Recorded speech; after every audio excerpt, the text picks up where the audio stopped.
got a little dick. It's pathetic. Welcome to Geek Spooge.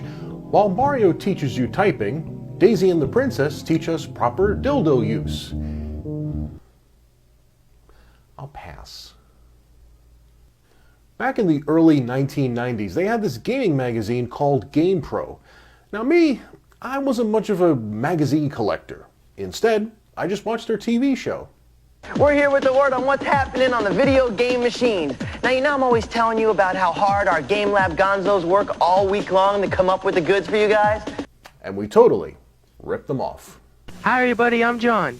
Yeah, and I'm Jason. Hey, what's up? Like, verbatim. Yeah, welcome to GamePro. That's right, we got an awesome line of tips and tactics and new game card intros from by today. Yeah, welcome to GamePro! That's right, we've got a righteous amount of tips and tactics and new game card intros to run by you today. You know what I'm wondering? In this little issue of GamePro magazine, this one is October of 1991, they have these screen grabs from, I don't know what this is. It looks like it might be a test episode, or maybe an unaired pilot. You know, they do those kind of things. Now, those of you who have seen the show know that the guy that does the show, he doesn't wear this. This, you know, the hot pink and off-white striped ensemble. Did his mommy dress him? Now, dear, you're going to wear this for the show. It would make me so proud because I spent $19.95 on this. Aw, Ma. I want some answers, man. You got the info, bud. I've got the desire.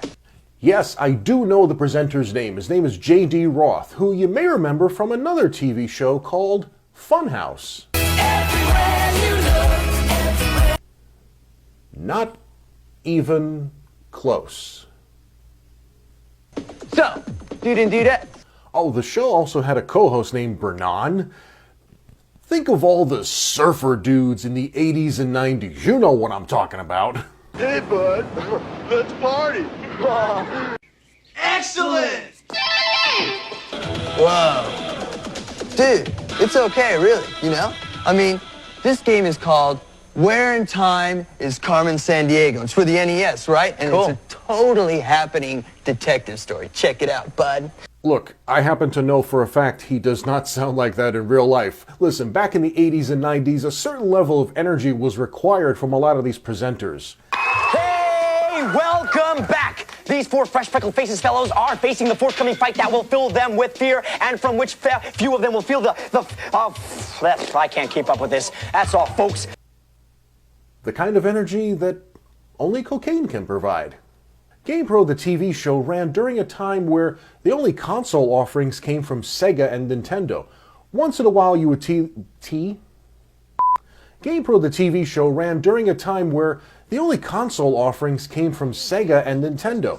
Once in a while you would see the TurboGrafx 16 or its CD add-on, but that's about it, and PC games were rarely ever mentioned. No love for Jill of the Jungle or Wolfenstein 3D. Now hey, listen, imagine them trying to cover Doom 2 years after this. Ooh, kiss your demographic goodbye. Peace. The majority of the show was tips and tricks. Those were popular back then. Nowadays you can get that kind of shit online. But to fill up the airtime, they would repeat the steps that make the trick work. Let's check that out one more time. You know, just in case you weren't recording the show.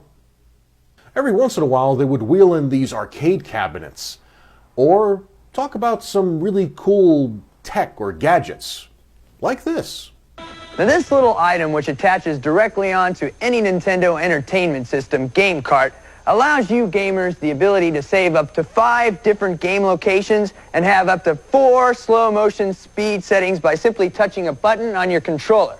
Now, I swear on my right tit that this does exist. I saw this years ago at a video game store called Video Games New York. They had it in this translucent plastic mold thing, and it was selling for $100.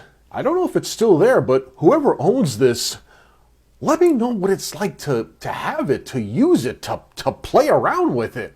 Because that shit was insane. It was the must-have Christmas toy of the 90s. So today we're going to take a look at some new developments over at Sega. Now, I'm not sure when or why this happened, but after a couple of episodes, they got rid of Brennan Howard altogether. There was no explanation or anything. Maybe the world wasn't ready for a Bill and Ted type gaming show. Excellent! It's the type of show the world needs right now. But we didn't need it back then. So we'll cancel it. Bogus dude. Yeah, that's right. In late 1992, Gamepro TV was no more. They tried to bring it back a couple of times, but they met with little to no success. A few years ago, an iteration of Gamepro TV that aired on Sports Channel in 1996, yeah, that was a thing. Well, they archived all 6 episodes and posted it on their YouTube channel. It's the Museum of Art and Digital Entertainment in Oakland. Now, these look like the original masters, something that's extremely hard to come by for a show that's almost 30 years old. To date, no one has really archived the original GamePro show the same way that this museum did with the 1996 version.